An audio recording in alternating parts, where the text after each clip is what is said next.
Hello, my name is Aaron Edwards, co-founder and market consultant of Santos Springs. We offer grain marketing solutions to producers in multiple countries. Welcome to our W2H grain marketing channel. Go ahead and hit the subscribe button. I also recommend tapping the bell so you get future notifications. And if you like what you see, hit the like and share this video with other farmers who care deeply about their grain marketing.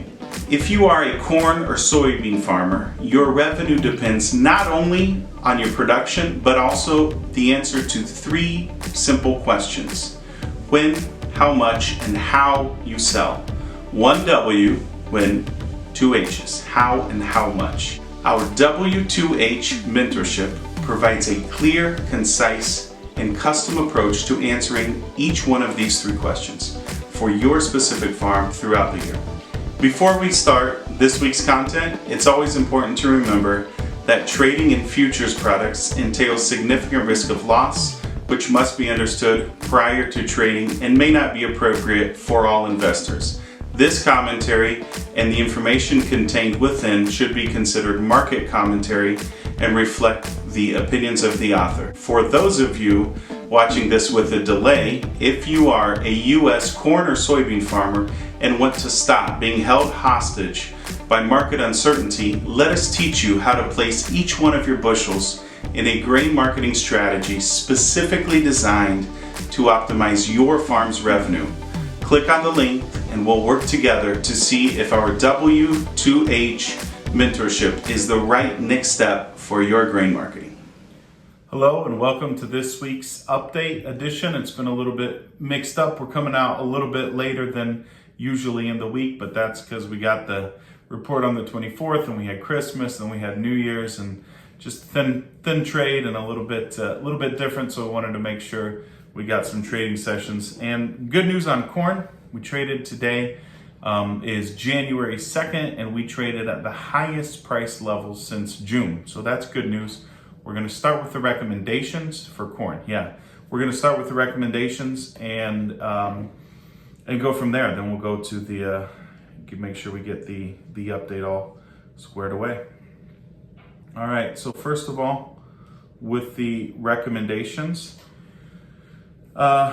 always want to start with the action plan, the call to action. The first thing is we should still be sitting on our Q4 bushels. We reowned at one point in time. We got up to 70% reownership. We stepped out of 35% of that, so half of what we had reowned, and we're still sitting on a 35% reownership position. At depending on where you got in, we're probably 20 to 30 cents above where that recommendation came in, depending on exactly your entry and exit point. So the first recommendation is on that corn, we are going to step to the sidelines on that, the rest of our reownership of Q4 corn. So we made our sales, and at one point in time back early in December, we had reowned up to 70%. We stepped out of half of that with, depending on where you got in, probably about a 10 to 15 cent profit. Just call it a dime. And then we've worked up, depending on where you got in and out, 20 to 30 cents profit from the original buy-in. We're going to be stepping out of the rest of that. That's the first note. The second thing is we also reowned 70% of our beans. Beans went the other way. They went down and then they came up. So we're close to easy money, and we're going to get out of half of those. So 35% of our Q4 bushels, 50% of what was reowned. We're going to step to the sideline, just exit those positions. Depending on exactly where you got in and where you got out, we're probably close to even money. Maybe a little bit of a profit or a little bit of a loss, but close to even money on most of that. And the final thing is we're going to sell an additional 10% of Q1 corn sales. So we've sold 10%, and now we're selling an additional 10%. You should be 20% sold on your Q1 corn sales. That's that call to action. Let me go ahead and go through a little bit of just our the thought process. Now we'll do the market summary, so to speak. So we are at the highest corn price that we have had since since June, and I want to just do a quick market recap. What's going on in the world and what do we need to be watching? First thing is this is where we're at on the corn, on the soybean. The main news for soybeans is, let's get a black tip. There we go. The main news for soybeans is what's going on in South America. So the big three areas to be focused on is, there we go. Let me back out of that one. There we go. 34.4% is vegetative development. That's the green area. The gray, 24% is flowering. And this yellow, 40% is filling pods. If we want to think of the weather risk, the two areas of largest weather risk would be these two categories here. And so we are talking about 64% of Brazil's crop has some degree of weather risk that could impact yield, which brings us to the next image that I wanted to share. Let's back out of this. The next image I wanted to share, which is the forecast. And there's kind of a tale of two weather patterns. Northern Brazil has still, this is a 15-day precipitation forecast. Northern Brazil is doing just fine. Southern Brazil and Argentina are turning drier. I'm not saying this is for sure crop loss yet, but there could be a January weather story. There's the saying, the old adage in the US that it says that beans are made in August. Think of January for South America. Think of January somewhat like August. So there could still be a weather story out of Brazil. And this is the last thing I wanted to kind of on just a brief update of markets before we get into the nitty gritty of our the thought process for this week is, again, always market plan portfolio. That is the groundwork. If you're watching this close to real time, we've already sorted out exactly what your quarter 4 bushels are, your quarter 1 bushels, all your new crop, the different strategies that you've used. We have placed each one of your buckets, each one of your bushels within one of the buckets of that portfolio. We have done that. And now the next thing is what we're going to move forward into now, which is seasonals, funds, and technicals. And finally, that action. So always want to start with that call to action. There is action recommended this week. That's what we started with. So let's move forward into some of our analysis. The first thing is the net position of the funds, and we'll make this blue. This is with soybeans. So soybeans have been hovering really most of October, November, December. They have been hovering around this price level, which is just barely, they are oversold and just barely enough to justify buying it. The fear is, will they, let's make this red for the sake of drama, are we now going to see this selling pressure? Or is it going to go the other way where we're going to finally, they've been hovering around this, but they're going to go the way of corn and they're going to work their way up? We don't know. The direction of soybeans at the Board of Trade for me, Chicago price of soybeans is a pretty big uncertainty. And that's part of the reason, that's part of the thought process behind reducing that position that we have. And so why are we reducing it? And this is, again, this is where we are, let's just analyze kind of our recommendations and what the thought process is. First thing, okay, we get the marker. Where's the marker? Up here. Let's make it black. Got it. All right.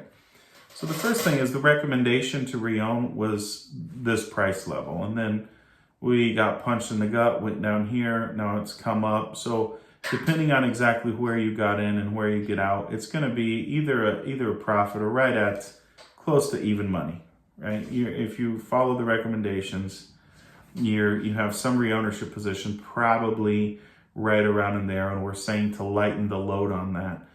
Why? What's the thought process? Because to the upside, you could say, well, we have this resistance, and then we have this resistance, and we have this thing. So we have plenty of room to come up into in here somewhere. And that absolutely might be the case. That could happen.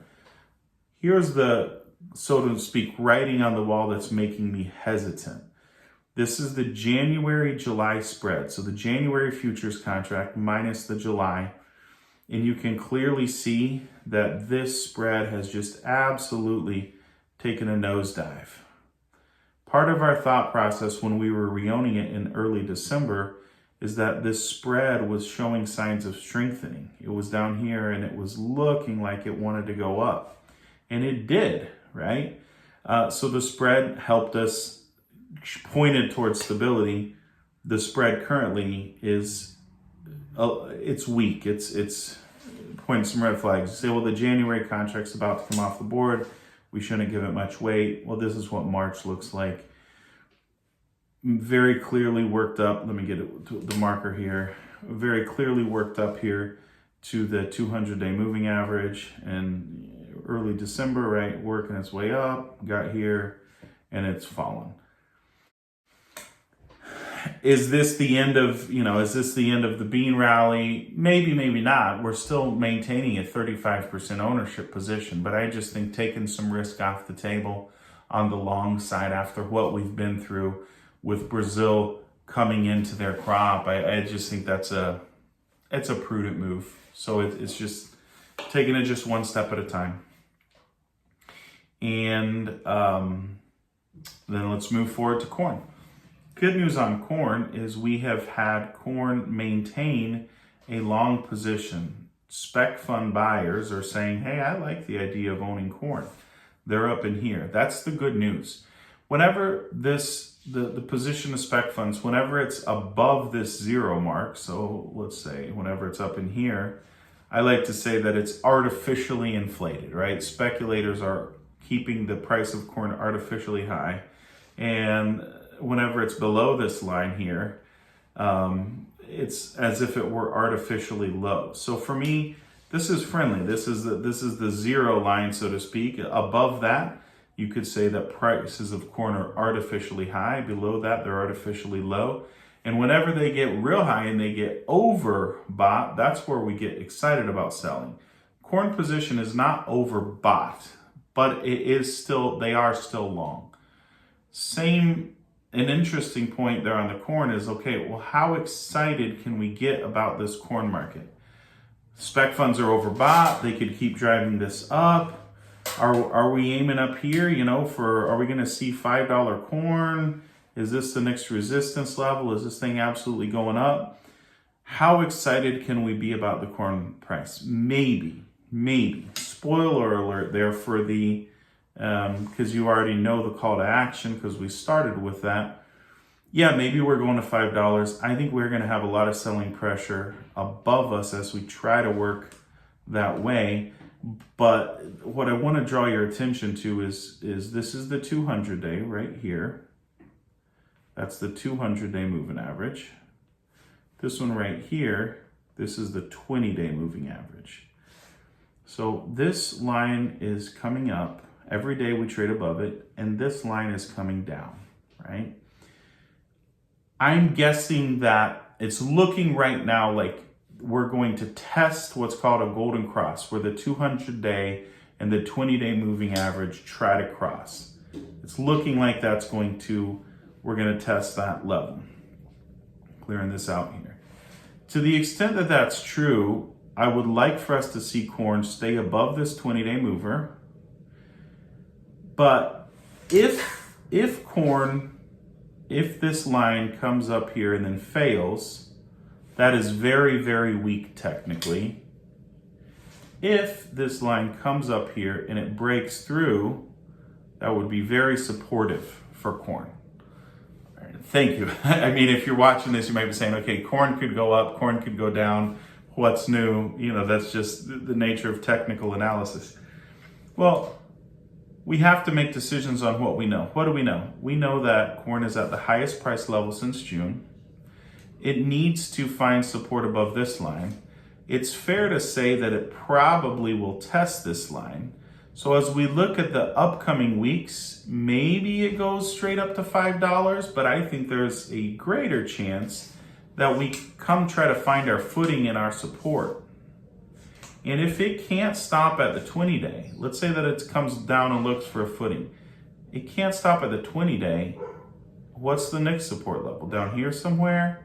In here? What support level are we talking about? So as we put all of that, on the scale, we say, well, if we get a golden cross somewhere in here, and it's looking like it's holding, we can always jump back in and stay long if it's going to go up. But you'd hate to take a 20-30 cent winning position up here at the highest price level since June and not put some of that in your pocket, especially since, and here's the kicker, this is kind of what tipped the scales for me. Look at what has happened. That's the bean spread. Must have deleted the corn. Let's see if I can find the corn spread. Let me stop this and I'll get us the corn spread. The corn spread has also shown weakness. Just give me 2 seconds and I'll show you the corn spread. All right. The corn spread has also shown weakness. This is the March-July corn spread. And if you look, it's come down. It's tested the same level of -8 a couple times. It's not like it's falling horribly, but it's definitely shown a little bit of weakness. And I think it's going to be hard for us to see a sustained rally, say up to $5. I think we're going to have a lot of farmers selling. So it comes down, catches breath. If it finds support, great. If we can have a supported corn market, get that golden cross we've been looking at, we can always jump right back in this market. We can always say, wonderful, I like what I'm seeing in corn. I'll put some of those positions back on. But for now, at where we're at for this week, I'm just going to recommend, let's go ahead and just ring the register on those winning reownership positions. Let's let the dust settle a little bit. If we find our footing and if we find our support, we can always jump back in later if we like it. But for now, let's just step to the sideline, take the win, and hold off on corn. So in a nutshell, that's the recommendation. I want to go through kind of a summary now of as we look to just wrap up this week. Let's look at a summary. So first thing is the recommendations. We're going to exit the remainder of our long July 25 quarter 4 corn reownership, which was 35% of the quarter 4 volume. We're going to exit half of our long July 25 quarter 4 soybean reownership, which is 35% of the quarter 4 volume. We're going to sell an additional 10% of our quarter 1 corn. Seasonal, it's technically neutral for corn. The seasonals are showing a sell for beans, weather risk, which we might start getting. The corn is technically neutral, even though they are long. They're not overly bought. And this is technically a buy for beans because they do have a large net sold position, the funds do. And the trend for both is up. We're in uptrends on both corn and beans. That's the good news. Now let's talk a little bit about basis. Soybean basis remains slightly above historic average level. Corn basis has softened as corn in Chicago has rallied. It's important to note that the corn and soybean basis levels, corn has gotten to a point where if corn in Chicago goes up, the basis is going down. So it's still at historic levels, historic average levels or close to them, but it's not good. Now let's talk about some technical considerations. Chicago corn market approaching a golden cross, question mark.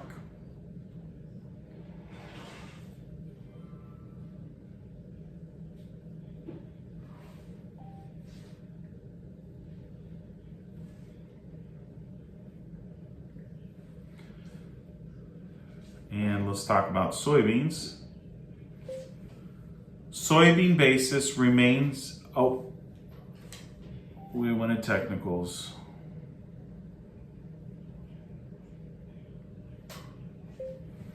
soybean calendar spread is bear spreading. Another major point on, I'll go ahead and stop the screen share here. Another major point on soybean sales is there is a significant amount of potential selling pressure from farmers in Brazil. So I got some questions from, just going over some questions. Questions number one, can farmers in Brazil make money at these levels? It's the tale of the haves and the have-nots. So some farmers, on average, Brazilian farmers have only sold just a hair over 30% of their new crop. They can only store about 15% of that on farm, which means about half of the Brazilian soybean crop, give or take yield, is probably going to have to trade hands at harvest or be stored in town with custom storage without very much leverage.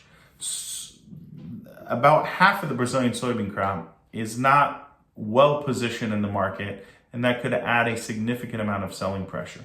We've already seen their basis fall considerably, and I think that that's going to continue. Now, will that selling pressure hit their basis down there, or will it hit Chicago? That's a really big question in my mind. I think our recommendation to step to the sideline is saying we're not sure, so let's just reduce our exposure. The flip side of that is some farmers, like farmers that I work with down there, back in May we were getting hedges on, and then they had their basis peak, depending on where you are, between September and November is where basis levels peak. That's where we were making sure we got all of our cash sales on, locked in our basis. So farmers in that position, they don't have to sell they don't have to sell soybeans for another 6 months, 5 to 7 months, I would say, depending on who it is. They don't really have to be too worried about sales, and they have good yields on good price levels. They're doing okay. So some farmers can make money, absolutely, and some farmers are probably going to struggle to make ends meet this year. And unfortunately, that's kind of the truth every year, also in the U.S. Another question I got is, will corn go back up to $5? That's it. Is corn going to $5? Well, maybe, but I think there's a lot of psychological resistance.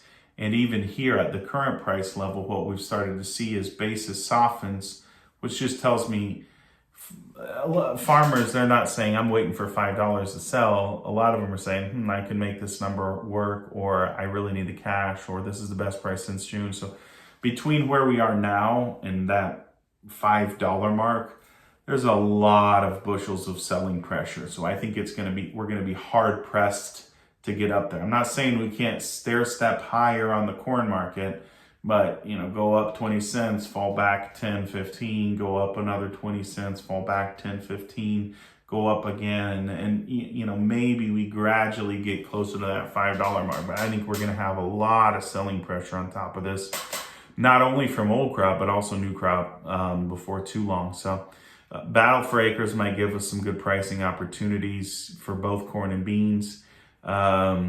We don't know what spring holds. A lot of times spring uncertainty gives us some opportunities, but I'd be cautious about saying that, I'm not selling anything until $5. I'd be cautious about that mindset. So those are the questions we have for this week. That's the content. Get your work done. I know it's kind of a little bit of a hectic, but you should be able to get Friday, and whatever you can't get done tomorrow, get done on Monday. Hopefully we get a little bit of a bump and a little better results, but just base hits, singles and doubles, taking care of the work that we need to do in order to be successful at the end of the year. Hope you have a great New Year's and great weekend. See you next week.